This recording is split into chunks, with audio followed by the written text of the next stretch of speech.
And I didn't know what advice to give him. I had already been, I was out of the business at this time. I had lost my promoter's license. Everything was pretty much over with me. And anyway, what happens? He overdoses. Was it on Vince's watch? No, he went to WCW for a while. But where did he start his drugs? With you, Vince! And all your doctors!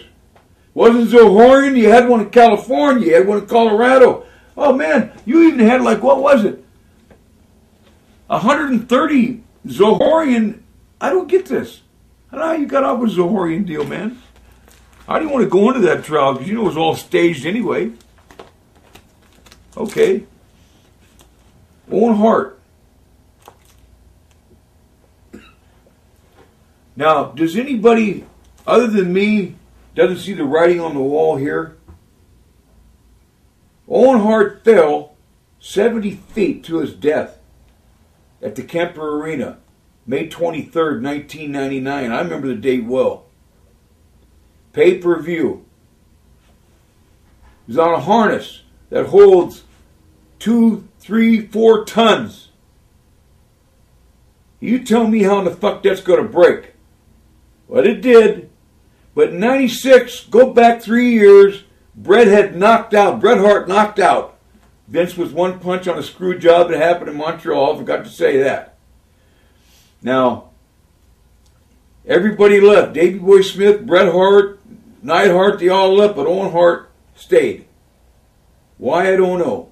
I don't know if there was competition between him and Bret. I don't know. But he stayed. Davey Boy Smith stayed. In WCW for a while, I talked to him. He was worried about this. He told me he might even be involved in it. He was so high he didn't know. We just popped pills together. Next thing you know, he falls to his death. Dead. Owen Hart. On your watch, Vince. Steroids? Everybody took them. But we're not talking about steroids here. We're talking about other drugs. Was he slipped something? Or was it the mechanical lever jammed, worked? Well, we'll never know, will we, Vince? You know why? Because I'm going to read this. Look at this right here. November 2nd, 2000, a year and a half later, which saw the WWF give, not go to court and fight after a year and a half and fight for the insurance company. Vince gave the Hart family $18 million that was distributed among the Hart family. The manufacturer of the harness that Owen fell to his death from, the manufacturer of the harness system, was also a defendant against the Hart family, but they were suddenly dismissed from the case after the settlement was reached. Why didn't you stay with the insurance company, go to court? Was there something wrong with the mechanism, Vince? Duh! In my world, you killed him. Then when this man that you took back, Davey Boy Smith, who I broke into business with in Calgary in the dungeon, before he died, told me, was his own two lips told me that you whacked him out, you murdered him. Then all of a sudden he comes up dead. Of course he was on steroids and all kinds of drugs and died at 39. But you know what? What's kind of funny, nobody wanted him. WCW didn't want him. Nobody wanted this kid because he was on all these drugs, and you took him back 4 times, buddy. 4 times. And I read ESPN, the magazine, Sean Assell wrote it. It was called Overkill. I read it. You let him back 4 times. 5 times. 5 times you let him back into WWF. After Owen died, not only did you let him back in, without even a physical, you signed him to a $450 a year contract, $450,000 a year contract for 4 years. 4 years, that's almost $2 million for a man that nobody wanted. That proves to me that he was involved in Owen Hart's death. And with all the heat Owen Hart and Davey Boy had, and the Hart family and Davey Boy had at the time of death, I 100% believe that, Vince. That's on your watch too. Can you dig it, man? Here's something. Miss Elizabeth. She became a drug addict on your watch. She couldn't take the road. It was killing everybody. It was. Dead. Overdose. Man, there was so many drugs in her system. I mean, I don't want to get into the part with Luger, because something happened to Luger. I guess it's what goes around comes around. I don't know. But if it didn't, I'd get into it with Luger right now. But it's not. There's no need for it. It's taken. The man upstairs came down. Just like he's going to come down on you, Vince. But this beautiful woman, shoot in right here if you could. You see how beautiful she is? Now here's 2 years later. Look at her. After you let her go, she was still an addict, WCW. I mean, come on, man. This isn't coincidence. Is this coincidence, people? Come on. No one's ever confronted you, Vince, like this. What are you going to do, whack me? Bring it on, man. I ain't scared of you, buddy.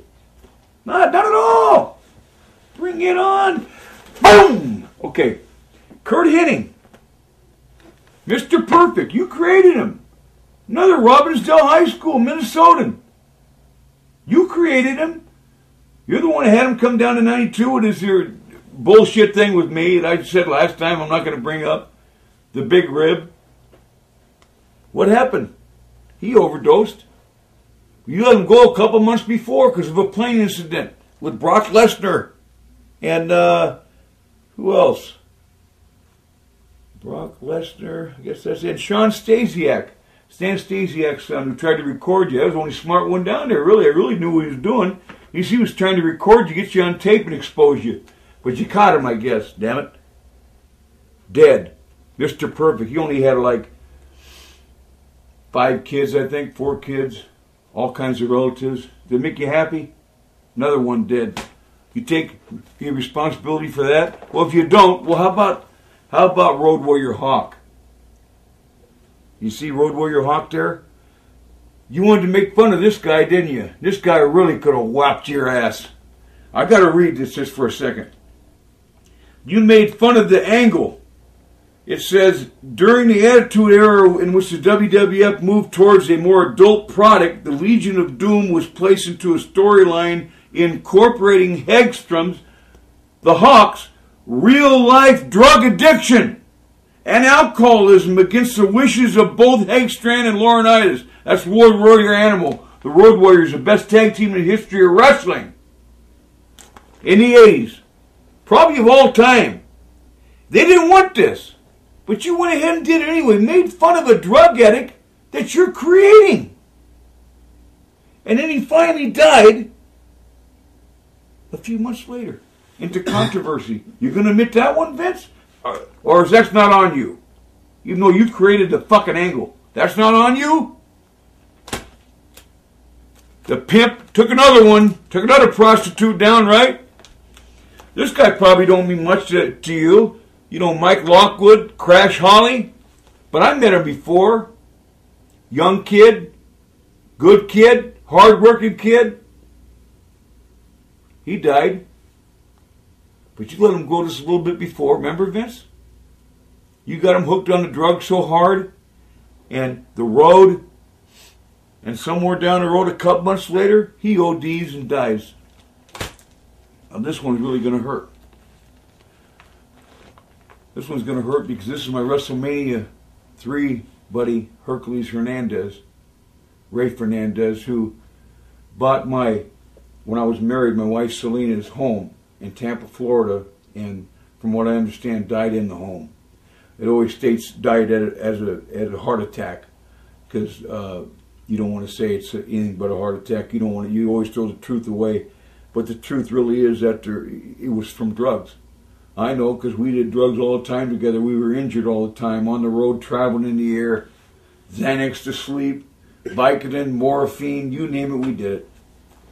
Dad had 8 kids, I believe, Herc had. But he's dead. You let him go because he was near death. There he went. You feel bad about that one yet? You don't?